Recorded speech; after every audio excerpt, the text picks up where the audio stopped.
Hey there, we just wanted to take a quick moment here to tell you that everything we do, both on the Escape Collective Podcast Network and over at escapecollective.com, all of those things are funded by our members. So if you're already a member, we are grateful. We really appreciate you being part of the community. And if you're not, well, we hope you will consider becoming one. It is thanks to the support of our members that we are able to do really everything that we do. So we hope you head on over to escapecollective.com/join. And you'll see that you can sign up for a monthly plan, or you can save a little bit of money and become a yearly member. You'll be supporting, well, this podcast and all the other podcasts. Placeholders, Wheel Talk, Geek Warning, the Pretty Serious Bike Racing Podcast. You'll also be supporting the website, and you'll get full access to the website with no paywall. So we hope you will consider becoming a member today.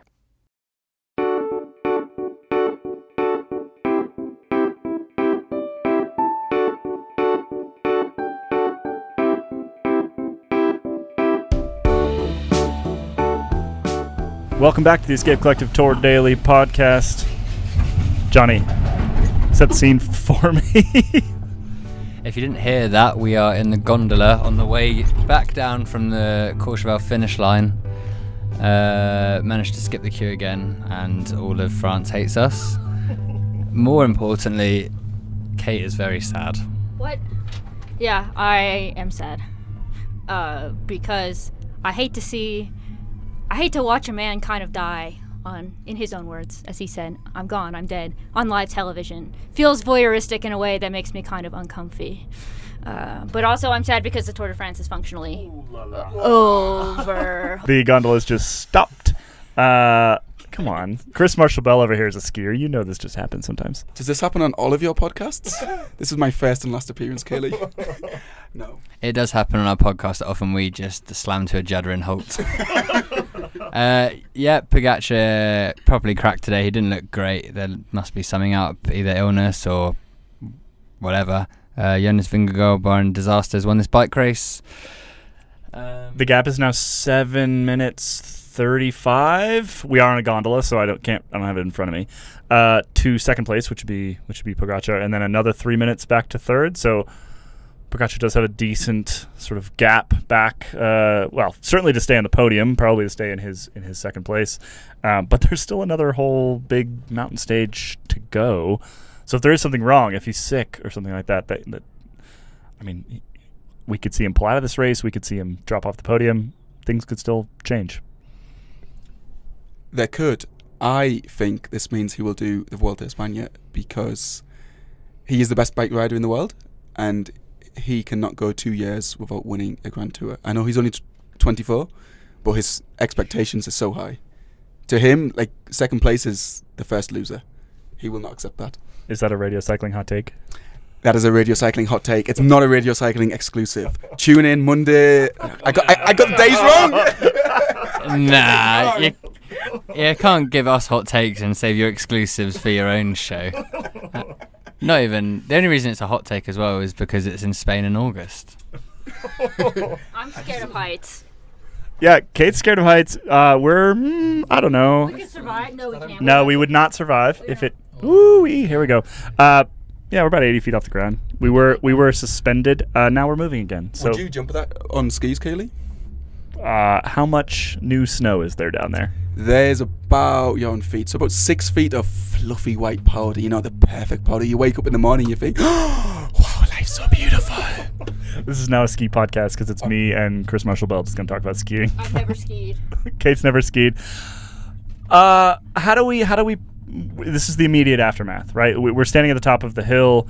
Right as Pogačar dropped, we got moved away from the television that we were watching. That was fun.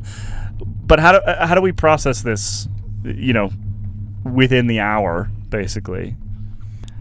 An unfortunate end to what was gearing up to be a blockbuster finale, but I think with a bit of space, we'll realise this was a great tour, and there's no reason that 7 minutes doesn't reflect. It's like when a team gets beaten 3-0, but the scoreline doesn't reflect the match. Whenever my team get beat 3-0, it usually means we should have been beat 7-0. We've just defended fairly well. Anyway, this tour has gone from a 5-star tour, and I don't think we should actually forget just how It was unbelievable. Like, there was 9 seconds separating them after 14 stages, and then 10 seconds after 15. And probably more attacks from the top 2 if you just counted them up than in like the previous 5 tours combined. It was removing relentless. the Pogačar ones the last 3 years. It was relentless, and it was completely captivating. Like, there's an argument to say that it wasn't good that we had 2 riders who were so far superior to the rest. But when those 2 are so evenly matched, it made for fantastic bike racing. But it has gone from a 5-star to probably a 3-star. But then how many tours have we seen end after 9 stages? Yeah, I mean, I think that the part of the downside of having 2 riders that are so much better is if anything happens to either one of them, this is the scenario we find ourselves in.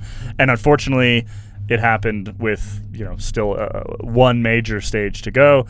I guess, thankfully, it didn't happen a week ago, right? Like, one of them could have gone down, one of them could have gone sick, and we could have had a real snoozer of a Tour de France starting much, much earlier than this. And that's just the reality. I mean, there's been this sort of scatter plot. It's making its way around the internet right now. That is the kilometer per hour of everybody in the time trial yesterday.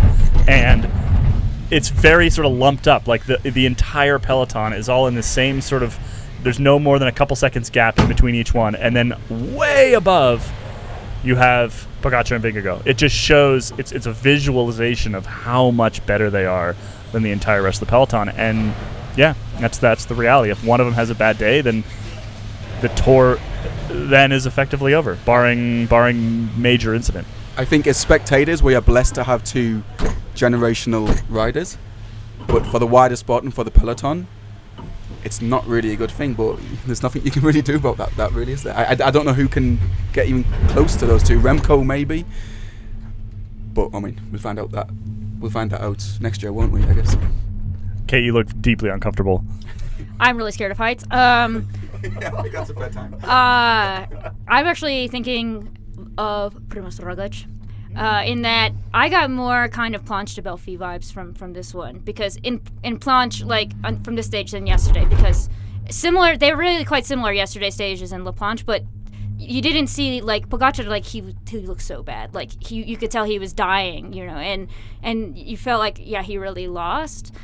And I remember immediately after La Planche de Belfi, everyone started rewriting history. They were like, yeah, it's over for Roglič. He's done. Like, it's like, what does this mean? Blah, blah, blah, blah, blah. And it's just, we did go through the same cycles of recency bias all the time.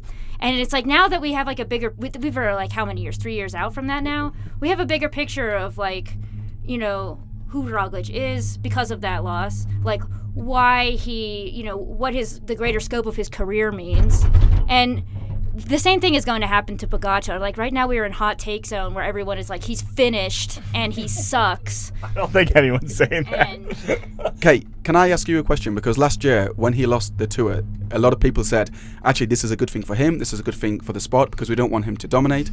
And him knowing what it feels like to lose, that was a nasty bump, him knowing what it feels like to lose will be good for his sporting future. So how will we view this loss? Because this is not his first loss, this is a convincing loss now. This is a really ugly loss, and there was a bit of news that came out the other day, or today actually, that said that his girlfriend, José Vingegaard, said that he wanted to go home. And she said, you can't go home, this is the Tour. And I think he feels much worse. I don't know if he's sick. I don't know, like, if he's just psychologically broken. I don't know what, but he has not had the same confidence that he had before, and I think the risk plays a huge part of it. I think he came in at a disadvantage, and so what this means for his perspective on things going forward remains to be seen. I think that like his loss in the Tour made him target being a more well-rounded cyclist as a whole. And I think that if you look at his season, everything that he's already won up until this point, he has had almost a perfect season, a season that like he could retire tomorrow and it'd be a phenomenal season.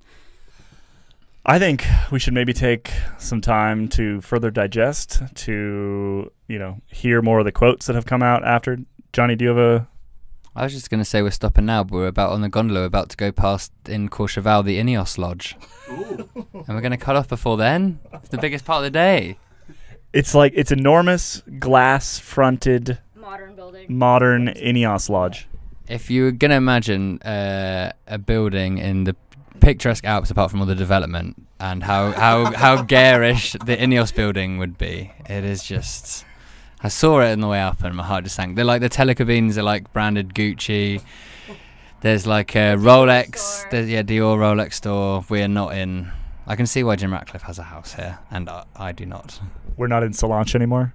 We're not in Solange anymore. Not even Clermont-Ferrand anymore. I wish we were. Well, yeah, let's take some time to digest this, and we will return in a couple hours from dinner, probably. If we ever get off this gondola, which has stopped again. Might take a while.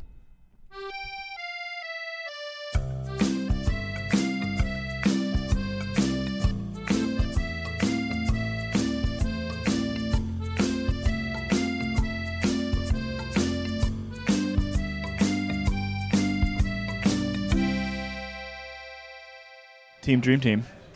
We're back. What up? We just got some pizza. It was good pizza. Second best pizza this tour. How was it? I thought it was good. No? I like that Europeans eat pizza with a fork. We have an audience of a lovely French family. A French family where the children are very much not enjoying the Tour de France big trucks carrying down like the podium and stuff from the top of the mountain. No. And honking. everyone else sitting outside at the bar is encourage them to toot their horns, and they are, and it's very loud, and the children are crying.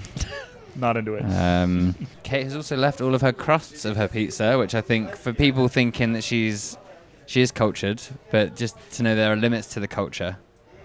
Kate is not a crust person. She's not an olive person either, which I'm not either. She also left her jacket at the top of the mountain. That was a rain tribute for Pogačar. I think when you bought that jacket, the likelihood of you leaving it somewhere, mostly up a mountain, was very high. I should have brought a less subtly colored jacket. But also, I feel kind of stupid about that one.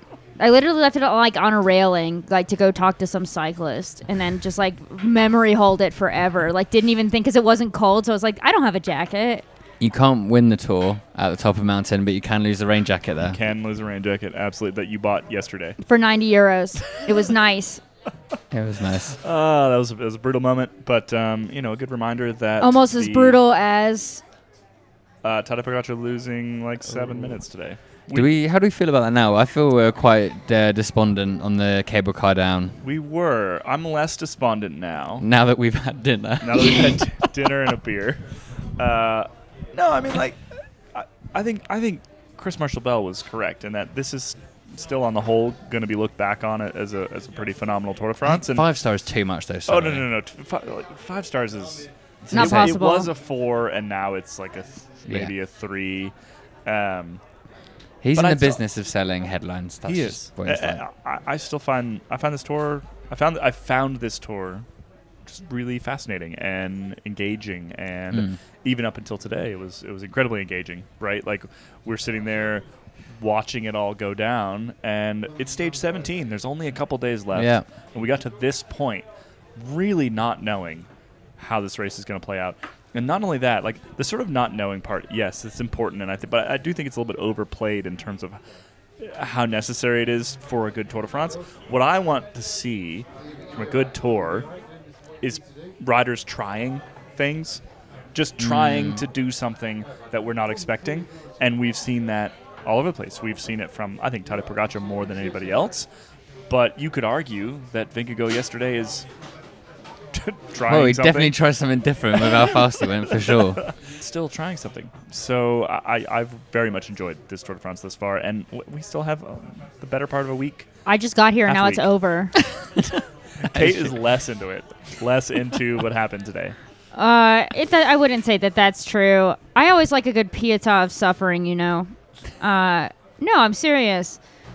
I think a lot of us watch this sport because it feels real. Like, I know we're all in the throes of, like, some discourse right now, which we'll get to later. Yeah. But, like, when you look at Pogačar and you look at him suffering, like, you think to yourself, like, that's real suffering. Because I think a lot of us in our daily lives, like, we lie. Like, people will just come up to you and be like, how are you? And it's like, I'm fine. And I could be, like, extremely the opposite of fine, but I kind of have no choice but to pretend that I'm fine. And it's like, there's something cathartic about seeing someone who's not fine and seeing it just, like, so viscerally. Like, they can't lie out there. They can't bullshit. that's just the suffering is like the realest and I think most distilled form of suffering. And just sort of for empathy purposes, for to build some empathy and just put yourself in the shoes of Tadej Pogačar today. I'd cry. Like the entire cycling world is watching you fail. Yeah. Yeah, it's tough, but that first question in his Flash TV interview afterwards, where it's like, "Oh, describe how you're feeling," He says, and "I'm fucked." And like even on the team radio, we've waited till stage 17 also for the most interesting radio broadcast at all, where he's like, "I'm dead, I'm gone." Like the fact that he managed, like it's the most magnanimous way of losing, because also you've seen a guy go from the top and unbeatable, and everyone being like, he's going to win 10 tours. Yeah, what's going on? To then this thing where he's beaten by a guy who's just the polar opposite and is doing everything the complete opposite to how he goes about things. Like they are just two sides of. And the same thing will happen to Jonas Vingegaard. Every time it's inevitable. I wrote this in my piece for Escape today about Roglic.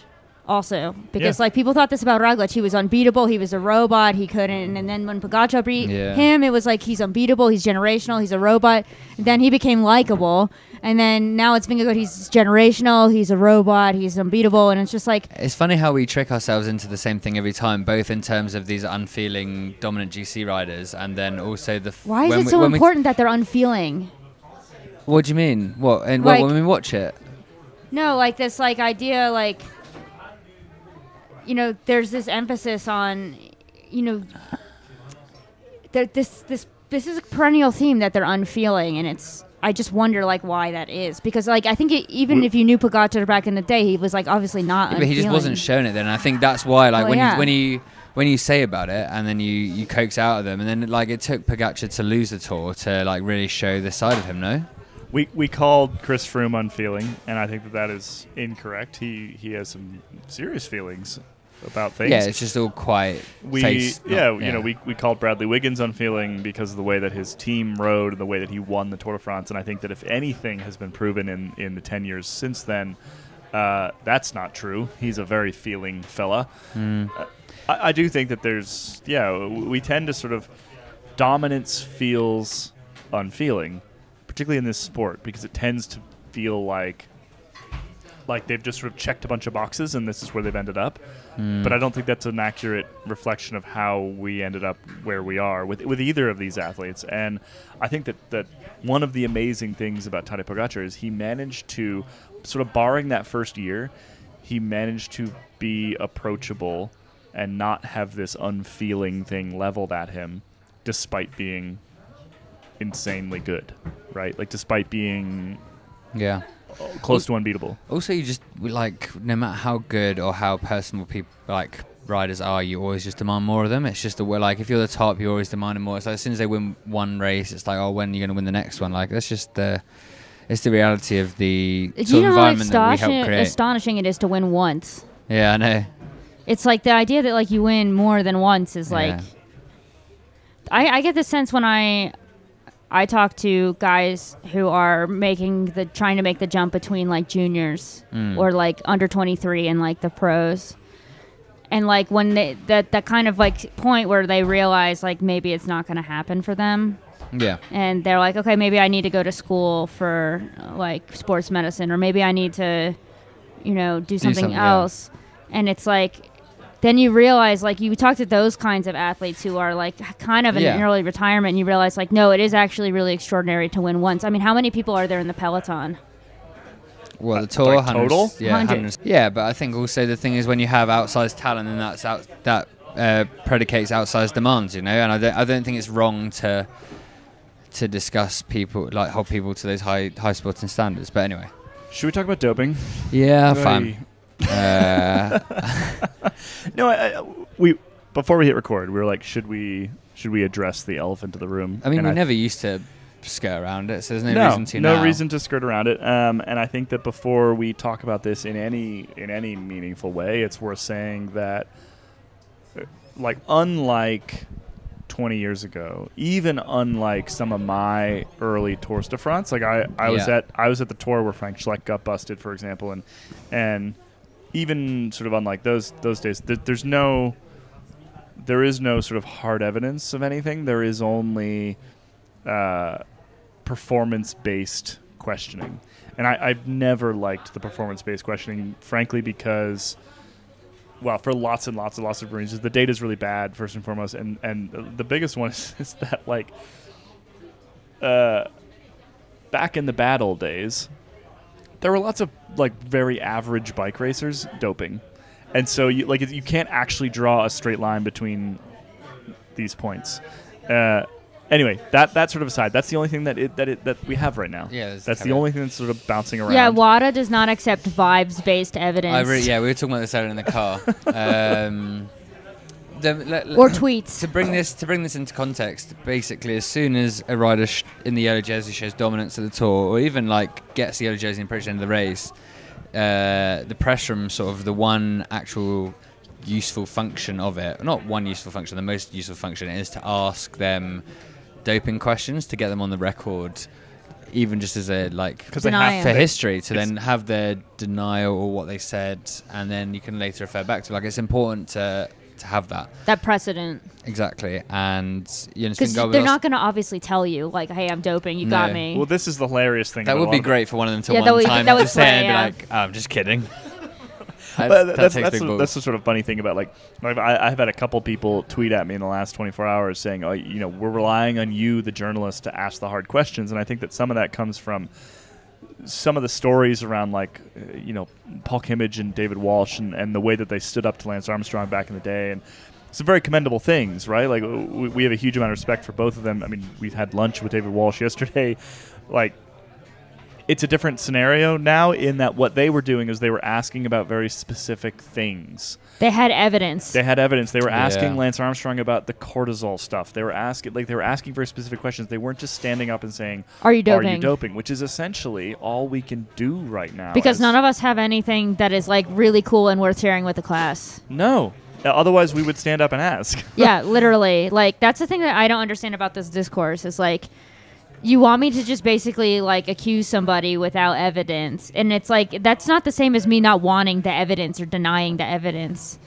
You have to have extremely surgical precision with how you ask something.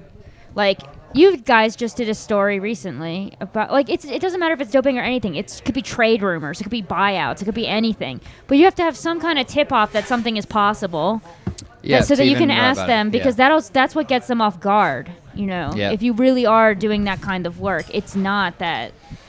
Yeah, you have to know something to ask those questions. What gets them is when you know something they don't think you should know. Exactly, and we don't know anything. To give this context, so last year Jonas Vingegaard was asked by UK, yes, very bravely, out of a press room of much more experienced and long-toothed, that's not the right word, but it doesn't matter, on stage 17, journalist, you asked Jonas Vingegaard if we could trust his result and his performances, and he said that he was clean, which is not a word that's often used by yellow jerseys. They often say, I've never tested positive, because then you don't have to say, like, that's the truth. It is technically the truth. This year, he was asked again before the second rest day, in the context of the climbing times, because the climbing times have been very fast. Climbing times, we've talked about this on the podcast already, as a science is not necessarily that reliable. And Jonas Vingegaard said that he's never taken anything, which is also, that's another, I think that's further than clean, really, because then you're saying, like, I've never taken anything. The implication is, like, you've never done anything performance enhancing legally or illegally. And then today, he was asked again, after this morning, when there was extra blood checks on the UAE Team Emirates bus and Jumbo-Visma bus an hour before the start, which is, procedure, I think, and there are various reasons to do that. Sometimes the French will just get quite gung-ho with things. You never know what evidence or suspicions or anything they're acting on. But then Jonas Vingegaard said, when he was asked just about if we could trust him after the stage, he said that he would never take anything he wouldn't give his daughter, which is quite strong. Yeah. It's quite bold. Swearing in your children, basically. Yeah. And it leaves you with two potential avenues. Well, three. One, he is completely clean, and that's great because it shows that an outsized clean talent can win the Tour de France by 7 minutes. or the other two options is that he's giving his daughter like testosterone and EPO, which I don't think he is, or the other one is that he's kind of a psychopath and just using words with thinking they don't have any meaning when that is a mad thing to say. Yeah, more in the sort of Lance Armstrong kind of area, where it's just like I'm gonna go. Where he just lied out, to people's faces for. And you never. And the thing is, years. there's nothing. There's nothing to suggest either of those two possibilities. Like, he's clearly like a family man, unless that's all for show as well. But the thing is, you start getting down these rabbit holes where you try and fit scenarios to like your belief before you started, and so sometimes you have to just be like, you know what, I don't know, and that's fine. And yeah, I mean, I think that I wrote about this earlier in the year when Pogačar was winning everything, actually, and I said the reason why people do this and behave this way is because they don't want to be hurt. Like, people like have a real love for athletes that now that I work with them, I find difficult to understand. But of course, I also had these feelings before. That's called being jaded. Sorry, but they never meet your heroes, Kate. Yeah, I know, but that they graft a lot of themselves onto the athlete. The athlete represents something that either they want to become or want to be like, or like they see in themselves. And so like this constant like looking over the shoulder is a manifestation of these kinds of projections. It's you don't want to be heartbroken. It's easier to be cynical and not be heartbroken than it is to trust and lose everything. It is very unfair on the athletes. Like, I can't imagine, like, it must be just really tough. But the crux of the matter, and this is what happened with Wout van Aert last year when he was getting annoyed at us for asking the questions, is if you can't show a clean break between the past and the present, where like the guys in the Jumbo-Visma team who were also either riding or sports directors for the Rabobank team, which was shown to have systemic doping problems, and the same can be said for UAE Team Emirates staff. Yeah. If there's no clean break, then you might. Like, you gotta There's no reconciliation. You gotta do the bullshit test in your head. You gotta be like, well, on balance, like, what's going on? And like, if it's not 100% the other way, then there's that doubt, and it's reasonable doubt, and then that is fine. And Jonas Vingegaard even said himself, like, skepticism is fine. He understands that. So did Pogačar, and that's actually a departure in the last couple of years from even 5, 6, 7 years ago. I think they've wised up a bit. As have Jumbo-Visma. They've realized what the right answer is to those questions, and the right answer is, we hear you. We see you. You're valid. You're valid. However, we are clean. I'm joking, but also not joking. It's literally what they have done, and it makes it it definitely makes it much more believable than before. I mean, like, even sort of 15, 16, 17. You've got Sky era. Those answers were not good. They were not like the answer to the same question from Wiggins and Froome were not good.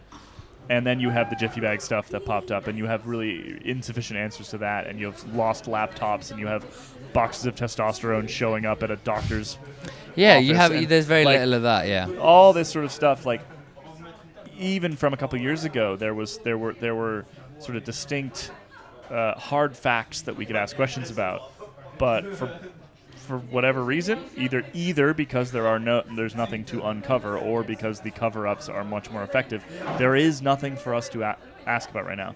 And I will sort of remind everybody out there, particularly those of you that are in the habit, and I don't think many of our listeners are in the habit of sort of yelling at journalists to ask harder questions. I don't think many, to be fair. It's not very many, but it happens.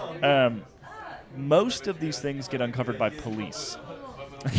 Because that's what police do. They have especially French police. They absolutely love it. If they like, we saw it last year and stuff, and like with the Bahrain stuff, like if they even have a sniff of a potential newspaper front page with their mugs on it, love it. They are driving at whatever speed down the motorway to get there. And in France, doping is a criminal offense, and so they can sort of chuck the full weight of sort of police investigations behind it. That is going to be significantly more powerful than anything journalism can do. And so, I genuinely believe that over time, these things don't stay hidden. No, they'll come out eventually, because people become tired or jaded, or somebody that knows about it again, if, and I personally don't think that there's probably much happening, but if there's something happening right now, people that know about it in 5 years will tell us. That's the way that this thing works.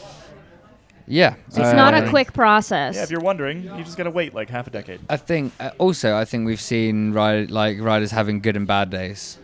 Like this season, this race, like Pogačar for one, the fact that he didn't come in today and just like stomp all over Vingegaard.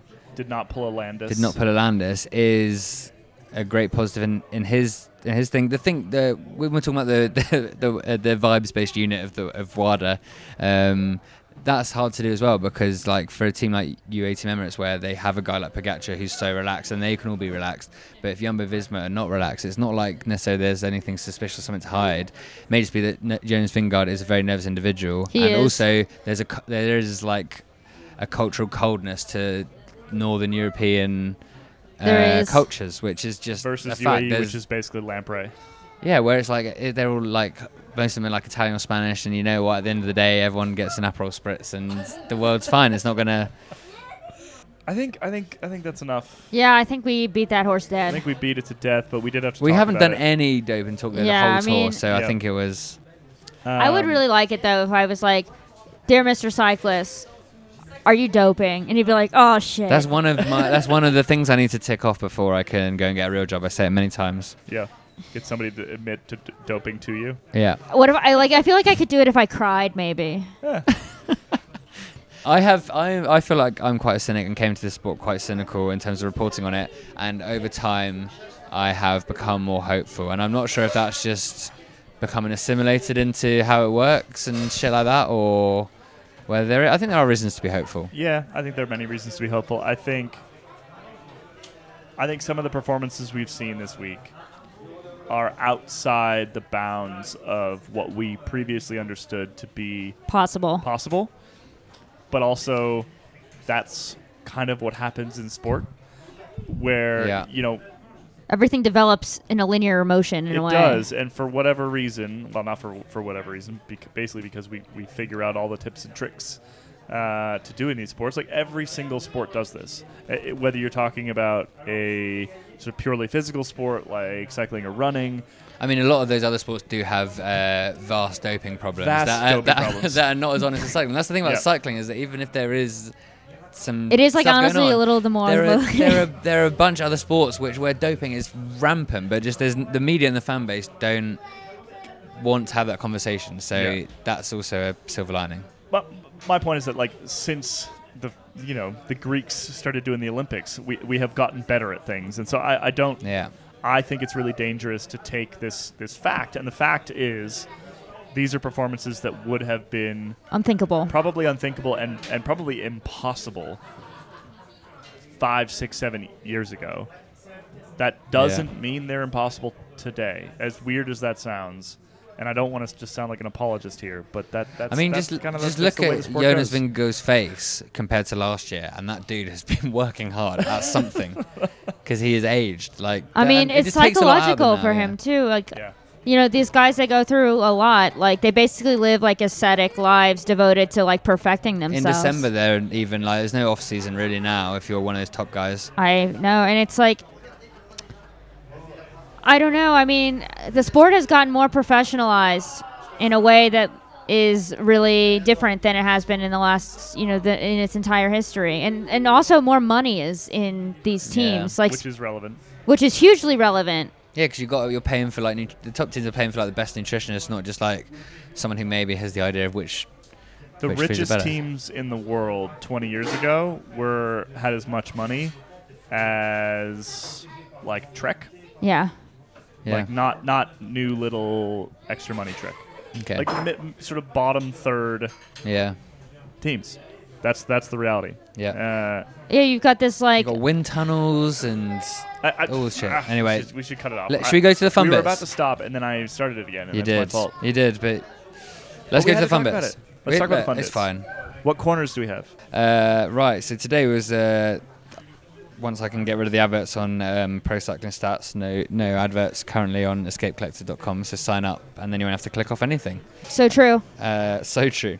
There is a new Mayo Sabla. Ooh la la. 17th position.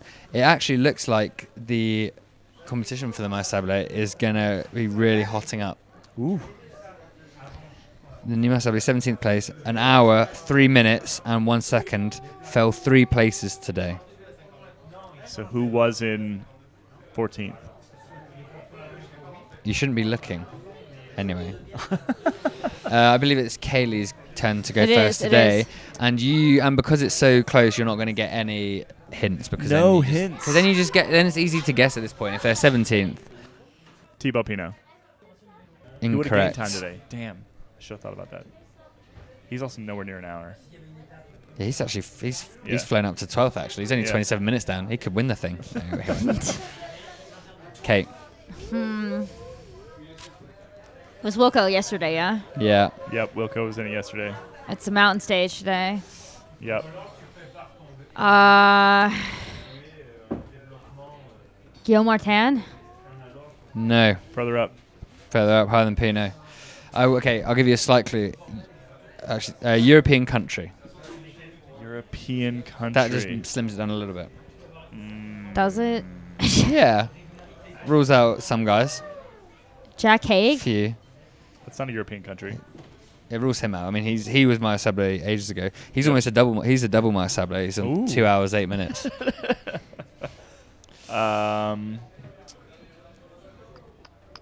We're gonna need more hints. Okay, sorry. Yeah, this is Dragon. Yeah. Okay. Rides for a sports washing team. Ooh. Wow, pools. Kate, wait your turn. Sorry.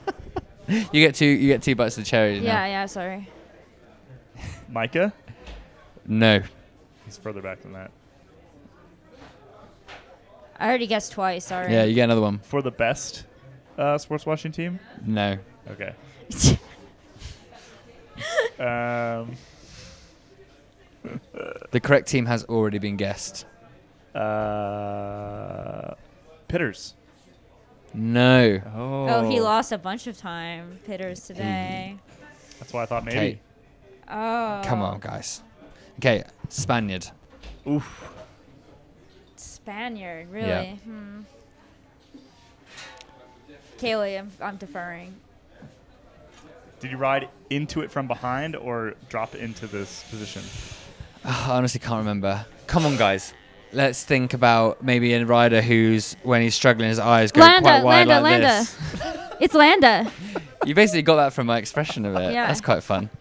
Mikel Landa, I forgot he was in the race. Yeah. And I said yesterday that I forgot he was in the race, but I literally actually also that forgot segment today. dragged on, but I'm glad we had I it. don't think either of us get the point. I think both of us failed miserably. Yeah, actually, Come we're on. going to get fucking Mikel fired. I don't think he will enjoy us going to tell him. No. So I we'll don't keep think it'll that be to quite as ourselves. good a sport as Jack Haig was. No. We just need Jack Haig to hold on to that position. God damn. Do we have a game? Do we have a daily pain? Yeah, it's Kate. It's actually your turn to invent a game. A game. Yeah. It's like it could be anything. Like obviously not top 10 on GC, but like something like that, and then you have to name. Okay, top 5 cyclists you think would bail you out of jail. And how do we decide on the winner? Vibes. And so you're going to decide Yes. on the vibes. So you Okay, decide I like who's that. right? I like that. Yes. Okay. Okay. So if we name one that isn't in your top 5, then we lose.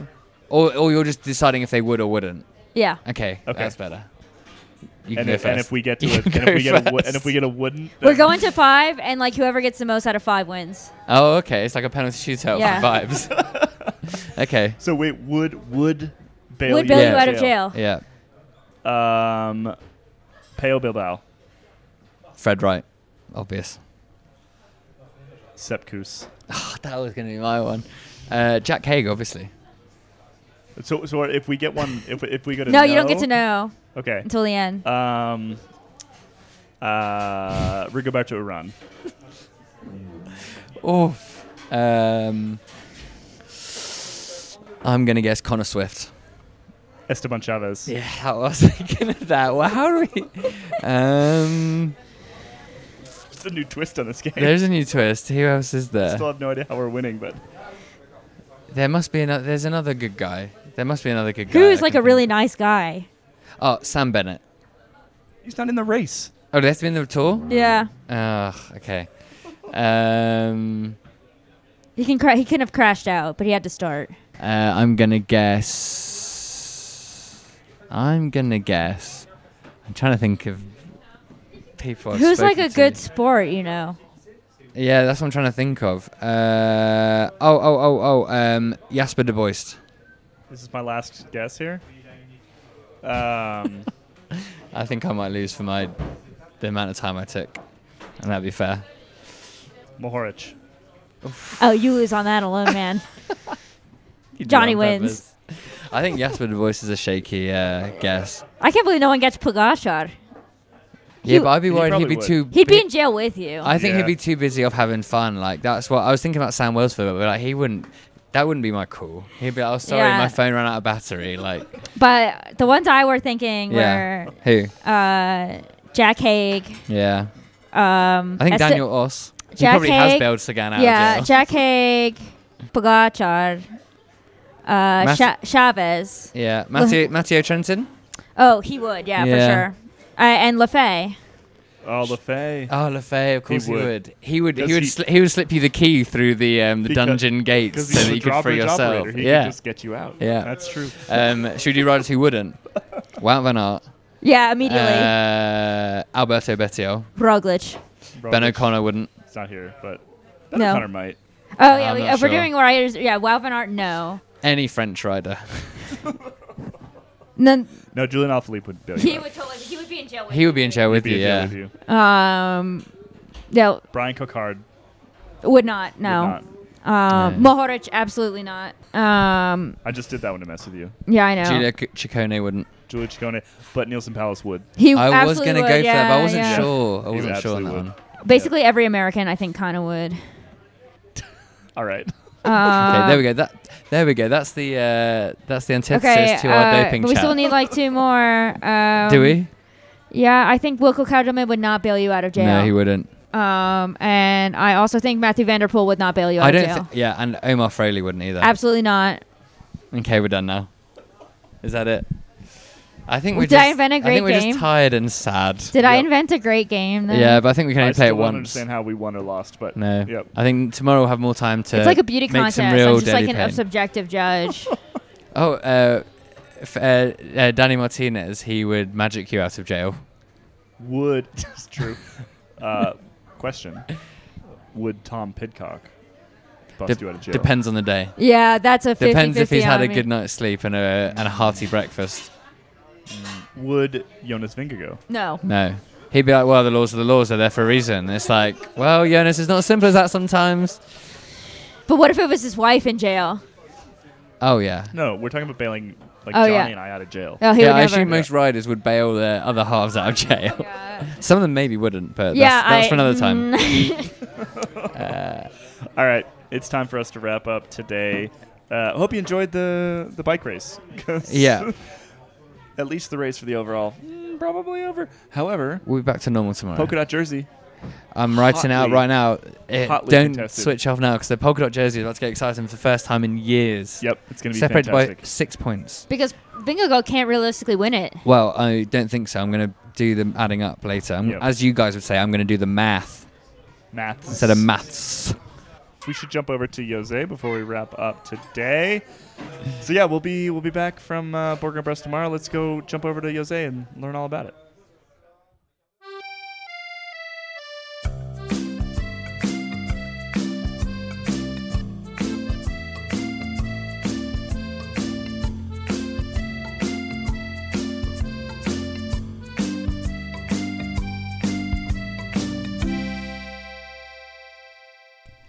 Tomorrow, our stage finish is in Bourg-en-Bresse. And if you are a bit of a foodie, you might know that Bresse is synonymous to poultry. The history of the Bresse poultry dates back to Roman times, 400 BC, when the invaders had the bright idea of taking their livestock with them. Bresse chicken is now a legally protected name of fowl raised within a defined area of 100 by 40 kilometers around Bourg-en-Bresse.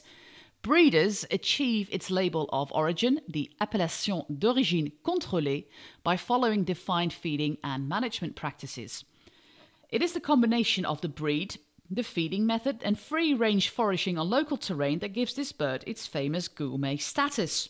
When raised outside the area, the breed is called La Gauloise or Bresse Gauloise, and you can actually see the Gauloise trucks in the publicity caravan of the Tour de France. In some countries, it is also giving a national designation, such as the American breast chicken. The first record of the breed is from 1591, when the villagers of Bourg-en-Bresse gifted 24 fat roosters to the Marquis of Treffort. Bresse regions were added to France in 1601 by Henry IV. You might remember him from the baptism by garlic and wine he received as a baby. Henry encouraged his people to cook chicken every Sunday. For hundreds of years, the Bresse chicken was considered the best tasting chicken breed in France, and famous gastronome Brillat Savarin enthused about the meat of this bird in his book Physiology of Taste in 1825. And also famed chef Heston Blumenthal is a fan. The highly priced product fetched premium prices. It was called the King of Poultry and the Poultry of Kings back then. Some dishonest traders back in the days took advantage by selling any bird with a red comb, white skin and blue legs, because these were the only traits by which breast chickens could be identified at that point. Crossbreeding led the breed to near extinction around 1900, but dedicated enthusiast works hard for its recovery. The Bresse Club was founded in 1904 to define and protect the standard of the three varieties. There's the grey or silver penciled Bresse of Bourg, there's the white coloured Bresse of Béni, and the lightest of the three, the black coloured Bresse de Louhans. Later, a fourth one was added, called the Bleu de Bresse. Bourg-en-Bresse was a Tour de France finish town twice, with Thor Hushovd winning in 2002 and Tom Bonen in 2007. Bradley Wiggins once won a time trial in the Dauphiné, but the Bourg-en-Bresse is most often used in the Tour de l'Ain, a now 3-day stage race that takes place in August. It's a race where young talent often gets their first breakthrough ride. Last year, Matthias Skelmose was very close to winning his first pro race here, only missing out by bonus seconds on Guillaume Martin. And the year before, in 2021, Michael Storer got his first pro win in the Tour de l'Ain, to later continue with 2 Vuelta stage wins that same year. Romain Bardet got his first pro win in the Tour de l'Ain in 2013, as did Andrew Talansky in 2012.